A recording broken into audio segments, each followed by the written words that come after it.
प्रशिक्षण केंद्र म्हटलं, अगदी कुठलंही प्रशिक्षण केंद्र असलं, तरी त्याची एक वेगळा फ्लेवर असतो, एक वेगळी मजा असते. तुम्ही आता या प्रशिक्षण केंद्राचा आणि जेही देशा पातळीवर गाजलेलं हे प्रशिक्षण केंद्र आहे, त्याच्यात तुम्ही प्राचार्य आहेत. आता कसं वाटतंय प्राचार्यपद मिळाल्यानंतर? ॲक्च्युली तसा खूपच चांगला एक्सपिरियन्स आहे इथं. कारण ज्या पोलीस डिपार्टमेंटमध्ये ज्या कर्मचारी अधिकाऱ्यांबरोबर आपण काम करतो, त्यांच्याबरोबर त्यांना इथं प्रशिक्षित करणं, म्हणजे आपला स्टाफ आपण ट्रेन करून नेणं, याच्यासारखी दुसरी कुठली चांगली गोष्ट नाही आहे.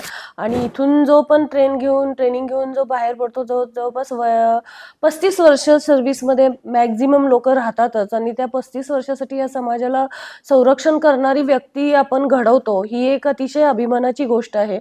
ती घडतानाच इथून प्रॉपर घडून गेली तर समाजही तेवढा सुरक्षित राहू शकतो. लोकही तेवढे हे राहतात आणि भविष्यात रिटायर्ड होऊन आम्हीही त्या समाजाचा पार्ट बनणार असतो. त्यावेळेला आपला समाज आपणच सुरक्षित करण्याची जी काही एक चांगली जबाबदारी आपल्यावरती येते ह्या ट्रेनिंग किंवा ह्या प्रशिक्षित कर्मचाऱ्यांना करताना, तर एक अभिमानाची गोष्ट आहे फार मोठी. महाराष्ट्रात खरं तर सगळ्यात अधिक महिला पोलीस आहेत संख्येने आणि त्या इथनं शिकून जातात असं म्हणायला हरकत नाही. एकंदरीतच या प्रशिक्षण केंद्राची प्रोसेस काय असते, इथे आपण काय काय पद्धतीच्या फॅसिलिटी देतो आणि याची निवड कशी होते हे तर म्हणजे अख्ख्या महाराष्ट्राला त्याची डोळेच लावून असतात ते त्या या सगळ्या प्रोसेसकडे. आणि इथे आल्यानंतर त्यांचं प्रशिक्षण हे कशा पद्धतीनं घडवलं जातं?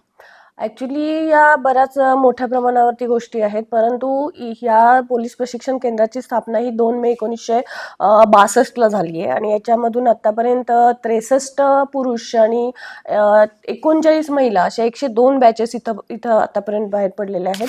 आणि सध्या इथं महिलांचं जास्त प्रशिक्षण होतं, महिला कॉन्स्टेबलचं, की 12वी पासून अगदी मास्टरपर्यंत अशा कुठल्याही एज्युकेशनल लेवलच्या असतात. परंतु आणि वयाचंही वयोगट बघितलं तर तो 18 ते जो काही असेल तिथपर्यंत असतो. अनुकंपाच्याही काही लेडीज असतात की ज्यांचे ह्या डिपार्टमेंटमध्ये असताना वडील असतो, पती असतो, हे एक्सपायर झालेले असतात.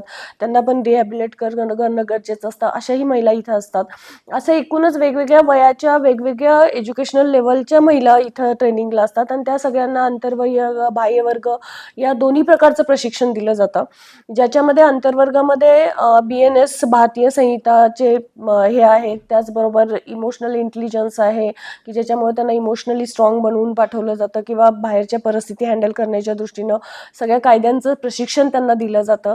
आणि बाह्य वर्गामध्ये त्यांचं फिजिकल ट्रेनिंग असतं, कवायत असते, ड्रिल असते, त्याचबरोबर फिजिकल एक्झरसाइज असतं. ह्या सगळ्या गोष्टी बाह्य वर्गामध्ये त्यांना दिल्या जातात की ज्यामुळे ते मेंटली स्ट्रॉंग बनतात इथे या सगळ्या प्रशिक्षण केंद्रातून जाताना. आणि एकूणच महाराष्ट्राची जी पहिली महिलांची पोलिसांची जी फळी आहे ती तयार करण्याचं काम ह्या प्रशिक्षण केंद्रामध्ये केलं जातं. इथं मोठ्या प्रमाणावरती लायब्ररी पुस्तकांची सोय आहे. त्याच्यामध्ये लायब्ररी पण आम्ही आता त्यांना अरेंज करून देत आहोत. इथं करमणुकीच्या सगळ्या साधनांमध्ये खेळांचं ह्याच्यामध्ये सगळ्या प्रकारचे खेळ त्यांच्याकडून खेळून घेतले जातात. त्याचबरोबर वेगवेगळे कार्यक्रम इथं अरेंज केले जातात. देन बाहेरचे काही वक्ते आणले जातात की ज्यांच्याकडून त्यांना पर्सनॅलिटी डेव्हलपमेंटवरती किंवा इतर त्यांचा मानसिक लेवलची त्यांची प्रगती व्हावी, ह्या सगळ्या गोष्टींचं प्रशिक्षण एकूणच अतिशय चांगल्या प्रकारे खंबीर नेतृत्व महाराष्ट्र पोलीसमध्ये तयार करण्याचं काम इथं केलं जातं.